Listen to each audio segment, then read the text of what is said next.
Análise de gráfico de funções, classificação entre funções crescentes, decrescentes, constantes, funções ímpares, funções pares, funções injetoras, sobrejetoras e bijetoras. Tudo isso são os assuntos que nós estudamos nas últimas aulas e vamos aplicar na aula de hoje em exercícios. Vem comigo. O primeiro dos nossos exercícios é esse daqui. Observando os gráficos a seguir, determine o domínio DF e o conjunto imagem IM de F de cada uma das funções. Então ele dá pra gente o gráfico da função e quer saber essas outras informações, quem que é o domínio e quem que é o conjunto imagem dessas funções. Então tá, o primeiro aqui, o item A. Ele deu aqui, a função sai daqui desse ponto menos 2, 2, sobe aqui, chega até lá um ponto e veja, aqui ela começa com a bolinha fechada, significando que aquele ponto está mesmo no gráfico, e termina na bolinha aberta, significando que a curva se aproxima daquele ponto, mas não encosta nele. É aquela mesma história quando a gente fala do intervalo aberto, intervalo fechado. Tá, para a gente saber quem que é o domínio da função, lembra como é que a gente faz? A gente pega a sombra dessa função no eixo x. Então se a gente projetar no eixo x, né, ela sombreia toda essa região. A partir daqui, do ponto menos 2, fechado no menos 2, porque aqui ela é fechada nesse ponto de extremidade aqui. E aqui ela está sombreando toda essa região, todo esse intervalo, até chegar aqui no 3. E aqui no 3 não faz sombra, por quê? Porque a bolinha está aberta lá em cima, quando bate a luz ali não tem sombra. Então aqui é aberto no 3. Então o domínio ficou quem? O domínio da nossa função f vai ficar esse intervalo aqui, fechado no menos 2 e aberto no 3. Legal, né? Então a gente analisou qual que é a sombra que esse gráfico, o gráfico dessa função está fazendo no eixo x para determinar quem que é o domínio dessa função f. Agora, para a gente determinar a imagem, a gente faz a mesma coisa, só que agora olhando a sombra no eixo y. E no eixo y, aqui em cima ela não tem sombra, é aberto, porque aqui a bolinha aberta. Aqui tudo tem sombra, porque a curva está passando por toda essa altura aqui. Em todas essas alturas tem algum ponto x que cai naquela altura. E aqui ela começa num ponto na bolinha fechada, porque aqui embaixo é fechado. Então isso também vai ser um intervalo, aqui a imagem da f vai ser esse intervalo que começa lá no menos 2 fechado e vai até o 4 aberto, tá? E ainda a gente poderia perguntar, essa função ela é crescente, decrescente, constante? O que a gente poderia falar também? Como a gente tem esse gráfico que só sobe, quanto mais à direita eu vou andando com x, mais alto vai ficando essa curva, a gente também conseguiria falar, caso ele tivesse perguntado, que essa é uma função crescente. Mas ele não perguntou, então aqui é só um bônus para a gente lembrar dessa definição, de como que a gente identifica num gráfico assim se a função é crescente ou não. Aqui o item B, ele dá para a gente essa função aqui em formato de n. Quer saber quem que é o domínio? Vamos fazer a sombra no eixo x. Aqui começa fechado, aqui tudo está sombreado, sombreado, sombreado, sombreado, sombreado, até que quando a gente chega aqui no ponto 1, a bolinha está aberta. Então aqui não tem um ponto, ali é furado, ali não vai ter sombra. Depois continua fechado até o 4, aqui no 4 também é fechado. Agora a gente não tem mais um intervalo, a gente tem um intervalo com um buraquinho no meio ali onde a função não passou, onde a função não deixou sombra. Então o domínio dessa função f vai ser igual ao que? Ela tem um intervalo aqui que começa no menos 4 e vai até o 1, aberto no 1, e eu faço a união disso com o intervalo que começa aberto no 1 e vai até o 4. Ou a gente também poderia reescrever dessa forma assim, pega o intervalo inteiro, menos 4 até o 4, e tira o valor 1. Isso também vai representar o domínio dessa função. É a mesma coisa, só escrito de um jeito diferente. Agora, para representar a imagem, o que a gente faz? A gente faz a sombra no eixo y. O ponto mais alto é aqui, no 4, bolinha fechada, porque ele está passando pelo ponto ali, menos 2, 4, ele passa lá em cima. Aqui ele vem tudo fechadinho, tem sombra em toda essa região aqui. E chega aqui no ponto mais baixo, justamente esse ponto da bolinha aberta. Então vai ter uma bolinha aberta ali. Aí quando a gente for escrever a imagem, quem que vai ser a imagem? Ela começa lá embaixo no -2, só que com a bolinha aberta, e ela sobe sem nenhum buraco até chegar no 4 com a bolinha fechada. Então é um intervalo -2, aberto no -2 e fechado no 4. Essa é a imagem da nossa função. E aí, se eu perguntar se é função crescente, decrescente, constante, na verdade a gente teria que olhar por pedaços, né? Nesse primeiro pedaço, do -4 ao -2 ela é crescente, do -2 até o 1 ela é decrescente e do 1 até o 4 ela volta a ser crescente de novo. Tá bom? Certo? Entendido? Então sempre a gente projeta a sombra no eixo X para ver quem que é o domínio e no eixo Y para ver quem que é a imagem. Tá, agora, segunda questão, verifique se cada gráfico abaixo pode ou não representar uma função. Lembrando que você pode pausar o vídeo, tentar resolver e depois continua assistindo para ver como que é a resolução, tá bom? Aqui a gente tem esses gráficos de função, esses gráficos, né? Ele quer saber se é função ou não.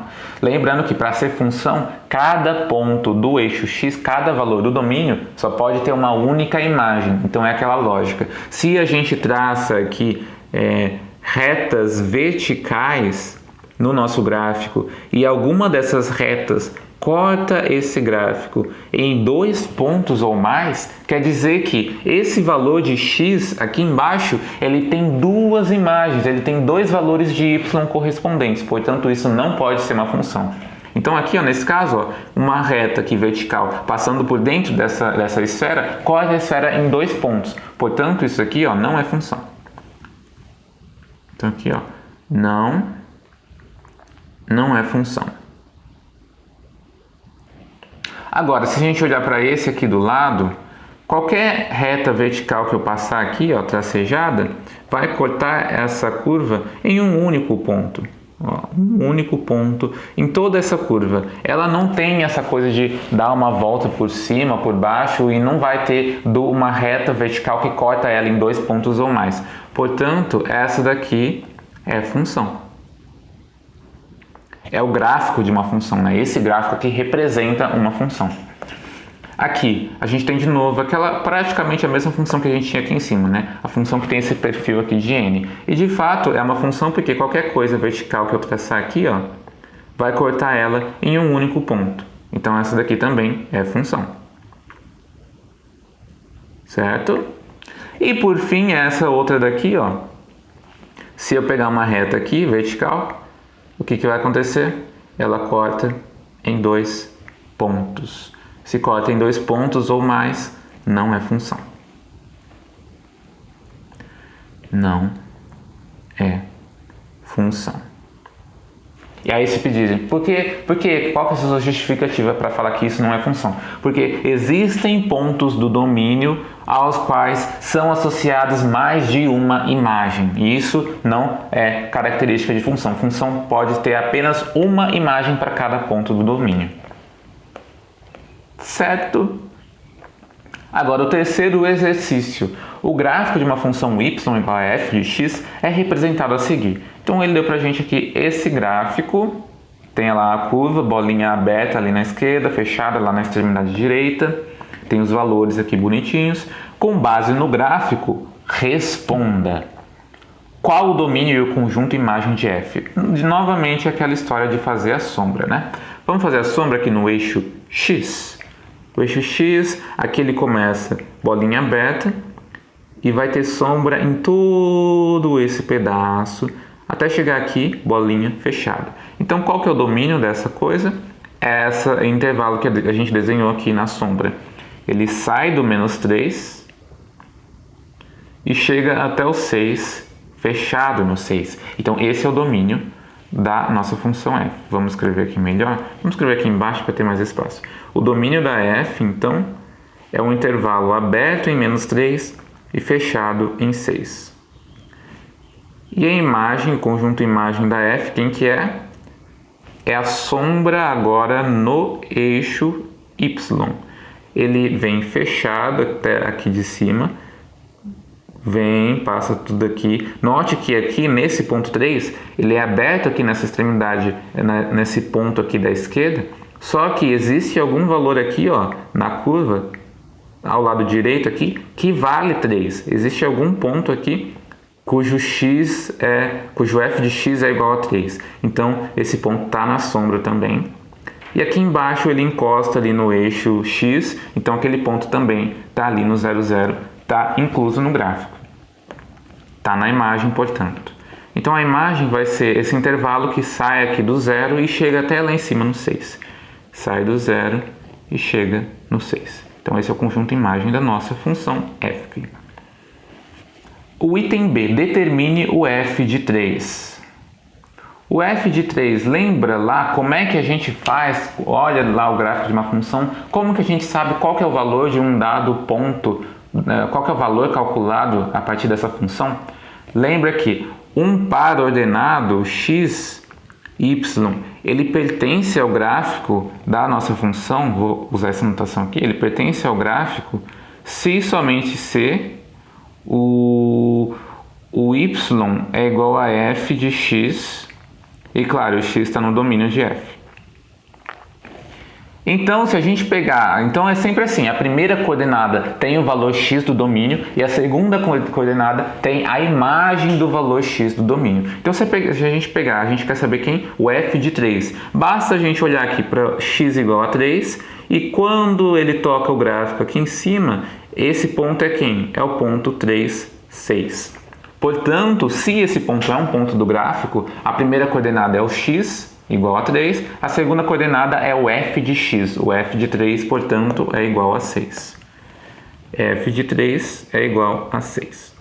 Então, é assim que a gente faz a leitura desse gráfico. Um ponto do gráfico, na primeira coordenada ele tem valor de x, na segunda ele tem valor de f de x. Aí, no item C, ele pergunta o seguinte, determine x tal que f de x é igual a 0. Agora ele faz o contrário, ele fala assim pra gente, eu quero saber qual é o ponto x onde a imagem vai ser 0. O primeiro ele falou, eu quero que o x seja igual a 3, quero saber qual que é a imagem de 3. Agora ele fala, eu quero saber qual que é o x cuja imagem que vai ser esse valor 0. O que a gente faz? A gente olha ao contrário, a gente olha para qual ponto tem a segunda coordenada igual a 0. Qual que vai ser esse ponto? Olhando aqui no gráfico, qual que é a altura 0? É a altura que está aqui encostada no eixo x. É justamente esse ponto aqui, ó. Esse ponto tem y igual a 0 e está no gráfico. Portanto, a coordenada x dele é o x tal que a f de x é igual a 0. Só que esse ponto aqui, quem que é esse ponto? É o 0, 0. Então, f de x igual a 0, para isso acontecer, a gente precisa ter que x é igual a 0, certo? Deu para entender aqui o que aconteceu? A gente pegou a altura 0, pegou lá qual o ponto do gráfico que está na altura 0, então qual ponto do gráfico tem essa segunda coordenada igual a 0, e pegou o valor x da primeira coordenada, que aí a gente descobre qual que é o x tal que a f de x é igual a 0, certo? Aí o último item aqui, item D, para quais valores de x essa função é constante? A gente olha mais uma vez e lembra que a função ela vai ser constante quando ela ficar andando na mesma altura. E aqui a gente percebe que do menos 3 até o 0, ela é uma função decrescente, ela vai descendo. Do 0 até o 3, ela vai subindo. Agora, quando chega no 3 até o 6, ela continua ali no mesmo patamar. Portanto, no intervalo de 3 a 6, ela é uma função constante. Então aqui, para quais valores de x essa função é constante? A gente pode responder assim, ó, f é constante para x pertencente a esse intervalo que eu falei para vocês aqui. Fechado em 3, fechado em 6. Porque do 3, bolinha fechada, até o 6, bolinha fechada, a altura do gráfico dessa função é a mesma. Então ela continua nesse patamar aqui, e inclusive continua igual a 6. Certo? A gente ainda poderia reescrever f de x igual a 6 para todo x pertencente a 3. Então, esse intervalo 3, 6. Certo? Legal esse exercício, né? Deu pra gente relembrar várias definições aí e vários conceitos de como analisar aqui o gráfico de uma função, como extrair informações do gráfico de uma função.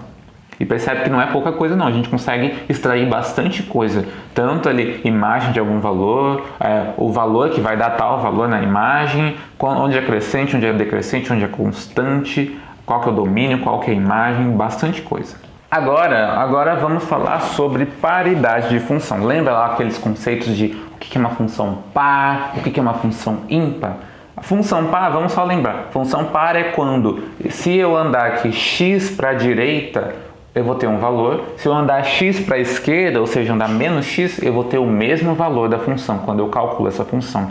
E a função ímpar é o contrário. Se eu ando x para a direita, eu vou ter um valor. Se eu ando menos x, andar x para a esquerda, eu vou ter menos aquele valor. Então é o oposto. Então aqui, ele pergunta, ele quer saber, estude a paridade das funções. Ele quer saber se elas são pares, ímpares ou nem par nem ímpar. Y igual a x ao quadrado. Como que a gente estuda a paridade disso? Vou falar que y é igual a f de x só para ficar mais fácil aqui, igual a x ao quadrado. F de x é igual a x ao quadrado. E a f de menos x, né? O que acontece se eu andar para a esquerda, andar o valor negativo? Vai ser igual a menos x ao quadrado. Só que menos x ao quadrado é exatamente igual a x ao quadrado, que é igual a f de x. Isso é verdadeiro para todo x pertencente aqui aos reais, imaginando que o domínio dessa função são os reais. Se ele não fala nada, geralmente são os reais. Então, essa função é tal que a f de x é igual a f de menos x para todo x no domínio. Isso aqui implica que f é uma função par. Né? Essa é a definição de função par, quando a f de x é igual a f de menos x para todo x no domínio dessa função. Agora, o item B, ele dá lá pra gente a f de x igual a x ao cubo. E se a gente pegar a f de menos x, o que a gente vai ter?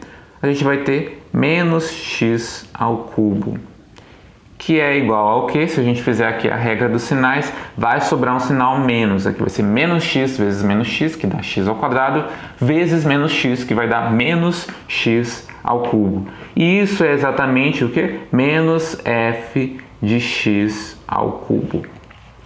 Isso é verdadeiro para todo x real, para todo x no domínio. Portanto, a f de menos x é igual a menos f de x. Isso aqui o que vai implicar, essa aqui que é a condição para a gente falar que a f é uma função ímpar. Essa é a definição de função ímpar. Quando, se eu andar para a esquerda, a imagem vai ser o oposto da imagem do que se eu andar para a direita. E aí o item C, ele fala assim, a f de x é igual a 2x menos 1. Ok. Aí a gente analisa, quem que seria a f de menos x? Seria menos 2x menos 1. E agora? Tem alguma relação? A gente consegue falar que f de x é igual a f de menos x?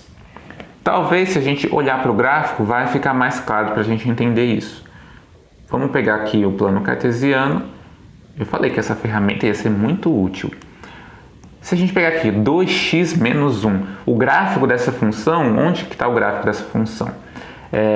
Está no seguinte, quando x é igual a meio, ela passa no zero, né? O gráfico dessa função é mais ou menos assim. X igual a meio, ela corta o eixo zero, né? Quando x é igual a meio, f de x é igual a zero. E quando x é igual a zero, a f de x é igual a menos 1. Então, essa é a reta que representa essa função f de x igual a 2x menos 1. Aí, lembra lá como é que são o gráfico de uma função ímpar e o gráfico de uma função par? O gráfico de uma função par, ele é sempre simétrico em relação ao eixo y. Então, o gráfico de uma função par é sempre uma coisa desse jeito assim. Eu tenho lá o eixo x e o eixo y.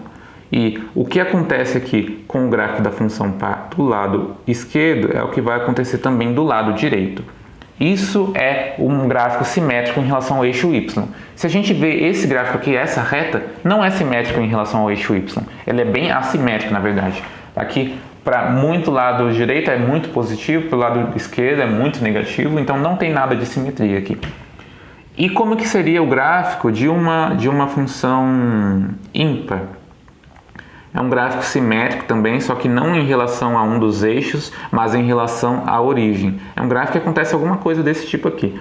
O que acontecer aqui para baixo vai acontecer espelhado, só que em relação aqui, simétrico em relação à origem. E é um gráfico que obrigatoriamente passa pela origem, porque toda função ímpar vai ter essa característica de que f de x é igual a f de menos x. Portanto, f de 0 é igual a vai ter a característica de que f de x é menos f de menos x. Portanto, f de 0 tem que ser igual a f de menos f de 0.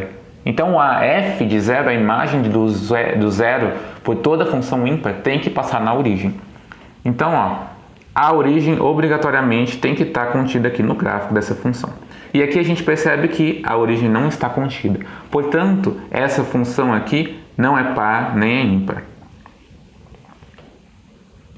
F não é par nem ímpar. E isso a gente concluiu analisando o gráfico, porque o gráfico dela não é simétrico nem em relação ao eixo Y, nem em relação à origem. Certo? Agora o nosso quinto exercício aqui da UFF do Rio de Janeiro. Sendo R o conjunto dos números reais e a aplicação F que vai dos reais nos reais, definida por f de x igual a x ao quadrado. O que a gente pode afirmar sobre F? Ela é sobrejetora e não injetora. Ela é bijetora, ela é sobrejetora, ela é injetora, não é injetora nem sobrejetora. Lembrando desses conceitos, né, de sobrejetora e injetora, que é sobrejetora quer dizer que todo ponto do contradomínio é a imagem de algum ponto no domínio.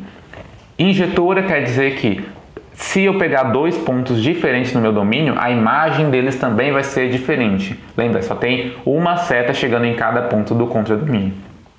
E bijetora é quando ela satisfaz as duas condições, é tanto sobrejetora quanto bijetora. Vamos fazer isso aqui olhando para o gráfico dessa função. Vamos pegar o gráfico aqui dessa função f de x igual a x ao quadrado. É um gráfico mais ou menos assim. É uma parábola, né, que encosta aqui no zero e depois sobe. Mais ou menos assim. Aqui ela não encostou no zero, mas tudo bem. Aí o que a gente consegue falar? Vamos tentar refazer isso aqui? É uma parábola que encosta no zero, depois sobe. Aqui, imagina que ela está encostando aqui no zero, tá bom? Aí tá bom. Ela é sobrejetora e não injetora? Será que ela é sobrejetora? Para ser uma sobrejetora, ela precisa atingir todos os pontos do contradomínio. Quem que é o contradomínio dela? R. Será que ela atinge todos os valores reais? Vamos ver. Se eu pegar, por exemplo, y igual a 4. Se eu pegar aqui um y igual a 4, eu vou ter aqui esse valor aqui do x igual a 2. Tal que x ao quadrado, 2 ao quadrado é igual a 4. Se eu pegar y igual a 100, eu sei que x igual a 10, quando eu elevar isso ao quadrado vai dar 100. Se eu pegar qualquer valor positivo, eu consigo pegar a raiz desse valor e saber que vai partir daqui e vai chegar lá naquele valor.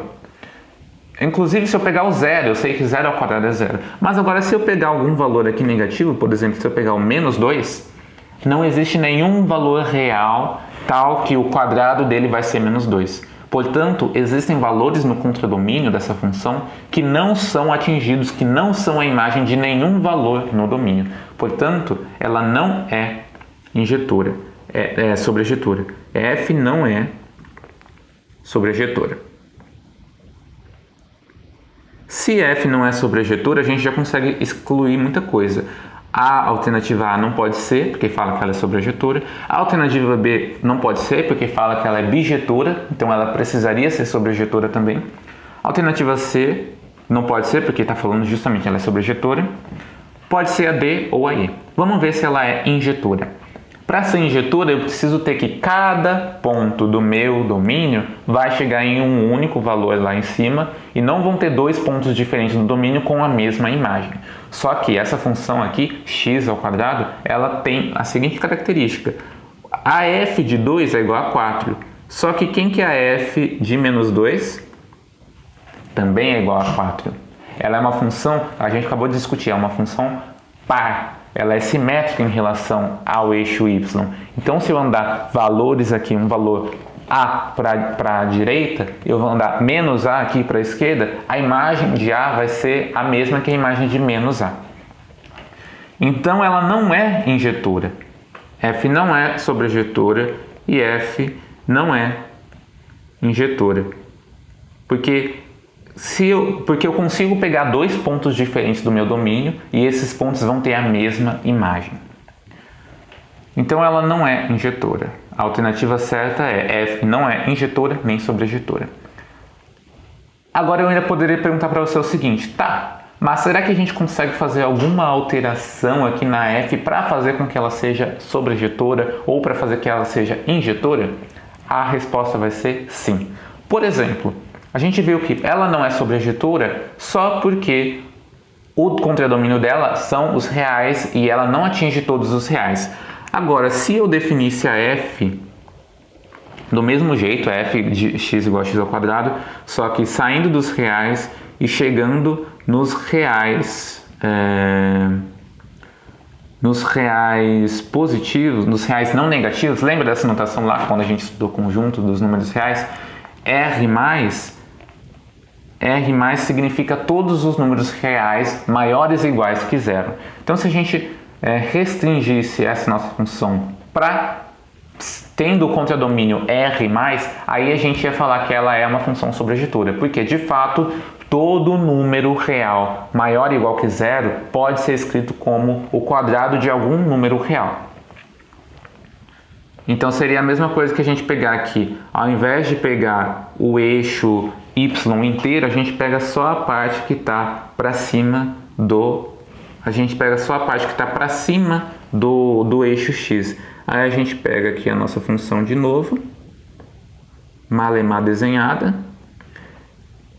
E aí quando a gente for fazer aquela história lá da sombra dessa função, ela vai partir aqui do zero e vai subindo, vai pegar toda esse semi-eixo y daqui do zero para cima. Então a f restrita a esse contradomínio do R+, ela seria uma função sobrejetora. Mas ainda não seria uma função injetora porque eu ainda teria esse problema de os valores negativos, eles vão ser simétricos aqui aos positivos, então alguns valores aqui vão ter a mesma imagem. Como que eu faria para corrigir esse problema e tornar minha f uma função injetora? Então essa aqui é a sobrejetora. Se ao invés de restringir o contradomínio, eu restringisse o domínio e fizesse o seguinte, eu vou tirar essa coisa daqui. Se a gente fizesse o seguinte, agora eu vou restringir o domínio, eu vou pegar essa f saindo dos pontos de R+, dos valores reais maiores ou iguais que zero, chegando aqui no R. Se eu fizer isso, o que eu vou estar fazendo? Eu vou estar excluindo toda essa parte esquerda aqui do meu gráfico. Então vai sobrar só a parte direita. E se eu analisar só os pontos da direita, aí eu vou garantir que cada ponto vai ter uma imagem. Se eu pegar dois pontos diferentes, eles vão ter imagem diferente. Porque não existem dois números não negativos distintos, tais que o quadrado deles vai ser igual. Né? Lembra aquela história, se eu pegar as retas horizontais, se eu excluir toda essa parte esquerda do gráfico e sair pegando aqui retas horizontais, cada uma dessas retas vai cortar o gráfico em apenas um ponto, portanto vai ser uma função injetora. Então isso aqui seria uma função injetora. E aí eu pergunto, a pergunta final, o que eu faria para tornar essa função f uma função bijetora? Basta eu pegar f e restringir tanto o domínio para R+, quanto o contradomínio para R+. E isso aqui seria uma função bijetora. Tá? Então isso aqui foi algo a mais, uma discussão a mais, que eu achei interessante trazer aqui para complementar aqui o contexto desse exercício, quais adaptações que a gente poderia fazer na função f para tornar ela injetora, sobrejetora ou ainda mais bijetora. E aí um exercício para casa. Analisa para mim a função f de x igual a x ao quadrado, se a gente considerar ela saindo do R- e chegando em R+.